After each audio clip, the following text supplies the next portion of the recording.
Bakit mo pa siyang pinatagal sa trabaho sa'yo? Kung sinabi mo sa reporter na may konting tama sa utak si Alex Elvin. Second day pa lang niya, pinauwi mo kasi na. wala nga So, po akong ibig mo maibigay. sabihin, on the second day siya nagtatrabaho, nakita mo na may tama siya sa utak. Kasi po wala nga po akong maibigay na trabaho. Dahil hindi.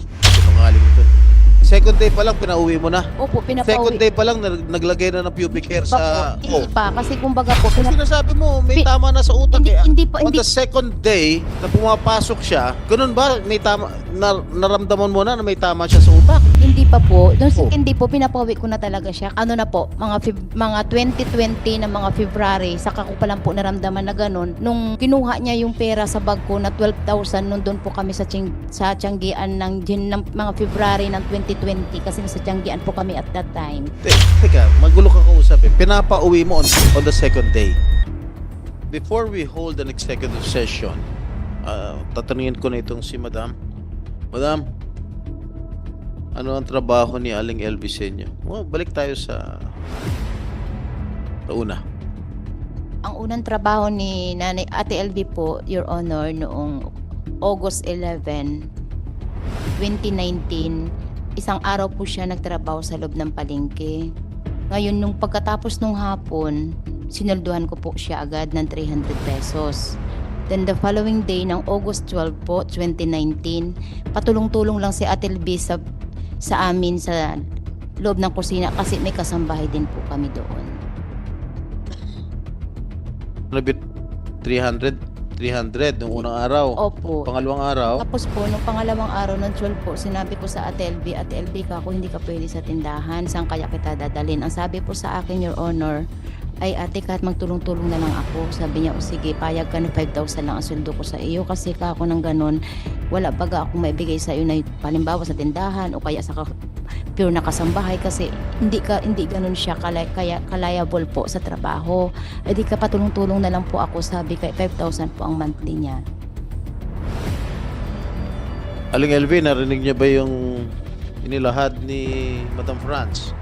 5,000 daw ang sweldo sa inyo at binigyan ka Yung raw kung ng sabi niya sa akin ng unang pasok ko, sabi niya, 5,000 daw po ang start ko. Tapos po sabi niya, doon ka na lang sa kusina at wala pa tayong katulong sa kusina. Pag nakatapos ka na sa kusina, bago ka tumulong doon sa loob ng tindahan. Okay, nung unang araw mo, nung August 11, Aling LV, binigyan ka raw ng 300 piso. Totoo. Wala po, hindi po totoo yan. Buat po nag-start ako sa kanya, hindi po ako sinusulduhan. Okay. Strike one. with the provision of Senator Estrada. Pero nung dinala ka na sa Batangas, merong pahabol na may pitaka daw na 20,000 na parang naiwan mo raw yung sweldo mo. So, parang binibigyan ka ng pera sa Batangas City. Totoo ba yon? Hindi po, wala po. So, totoong may pitaka ka raw na iwan. Wala po, tinapon nga po nila yung gamit ko, kasama po yung pitaka ko. Tinapon lahat ng gamit ko. Pero may alok ba sa'yo na 20,000 sa Batangas City? Wala po. Wala.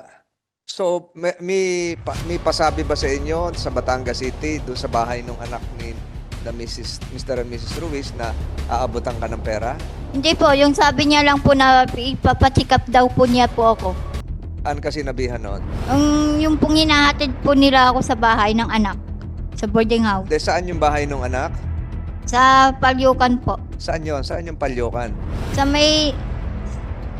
Batangas po. Batangas City, inalokan na ipagamot ka. Opo.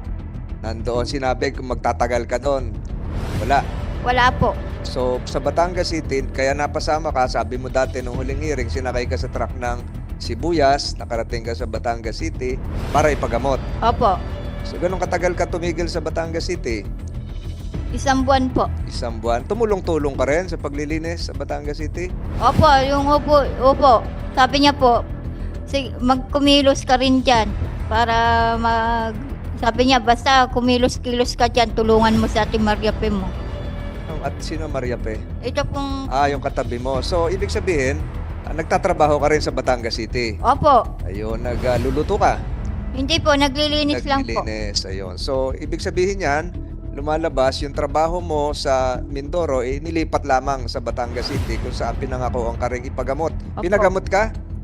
Pa? Pinagamot? Opo. Hindi ka pinagamot. Senator Estrada, you can continue. But just to remind our colleagues here that we'll be having an executive session. Yes, thank you, Mr. Chair.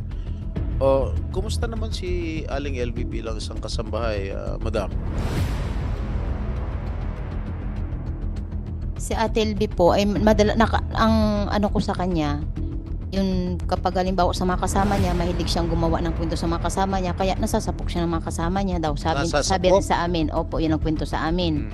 Tapos po, ang naglalagay siya ng madumi sa kapihan kasi sila po magkakasama sa likod dahil doon naman po ako nakapokus sa tindahan. Yun lang. Okay. Sa isang interview mo sa ABS-CBN, sa reporter na nagngangalang Dennis Dato, nagpa-interview ka ba? Opo, Your Honor. At sinabi ninyo, and I quote, may something medyo may tama utak niya. Referring to Aling LV.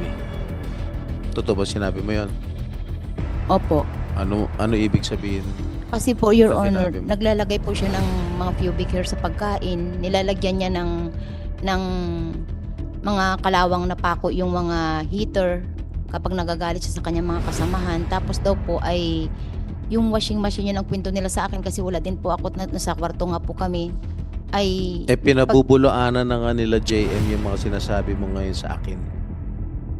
Na nagtuturo ka kay JM na isulat sa kanyang affidavit o yung kanyang unang salaysay na naglalagay siya ng mga pubic hair sa pagkain, naglalagay siya ng kalawang na pako sa heater, kung ano-ano pa.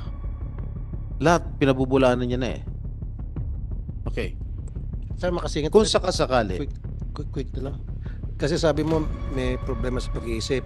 Nung malaman mo may problema sa pag-iisip, ba't hindi mo pina-check sa isang psychiatrist? Ba't hindi mo din sa doktor? Ba't hindi mo na lang pina-let go?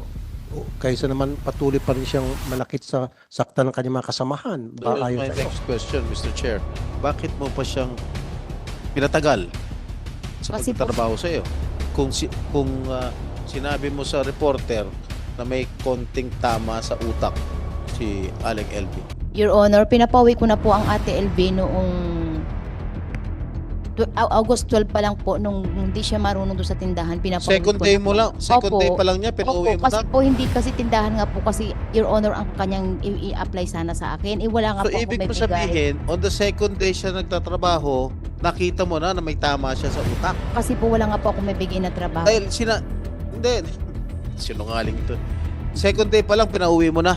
Opo, Second pinapawi. day pa lang, naglagay na ng pubic hair Pa po, sa... hindi pa. Kasi kumbaga po, Kasi sinasabi mo, may Pi- tama na sa utak hindi, eh. hindi pa, On hindi, the second day, na pumapasok siya, ganun ba? May tama, naramdaman mo na may tama siya sa utak? hindi pa po. Doon Oh. hindi po, pinapawi ko na talaga siya kasi nga po, wala po ako may bigay na trabaho. Tapos later on po, nung mga, ano na po, mga 2020 na mga February, saka ko pa lang po naramdaman na ganun, nung kinuha niya yung pera sa bag ko na 12,000 nung doon po kami sa Tianggian ng mga February ng 2020 kasi nasa Tianggian po kami at that time.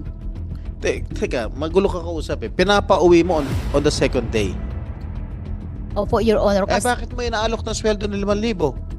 Oh, pinapauwi ko na po siya, Your Honor. Tapos nakiusap siya sa akin, ate, kahit na magtulong-tulong na lang ako sa iyo dito. Ngayon, sabi ko sa kanya, kung payag ka kako at ayaw mo naman umuwi, ay di ikaw, pero ang pasuldo ko lang sa iyo hanggang 5,000 lang. Kako po, Your kaya Honor. nga, pinapauwi mo na nga siya. Ibig sabihin, pinapalayas mo na siya. Correct? Ay bakit may inopera ng 5,000 pa? On Ayaw- the second day, kasasabi mo lang ha. Opo, ayaw niya. Hindi mo. Unang araw, sinabi mo, pinagtrabaho mo sa palengke, 300 binigay mo na pinabubulaanan ni Aling LV. Tama. Tama ba yun? Tama ba ako? Tama po. Pangalawang araw, August 12, 2019, sinabi mo sa kusina na lang siya magtrabaho at ino-offeran mo ng 5,000 kada buwan ng sweldo. Tapos ngayon, sinasabi mo, pangalawang araw pa lang, gusto mo na siyang palayasin. Before po, Your Honor, na inoperan ko siya, kinausap ko po siya na, Ate LV, wala akong maibigay na trabaho kasi tindahan yung inaplayan mo. Kasi dito ka ako sa kanya sa kusina.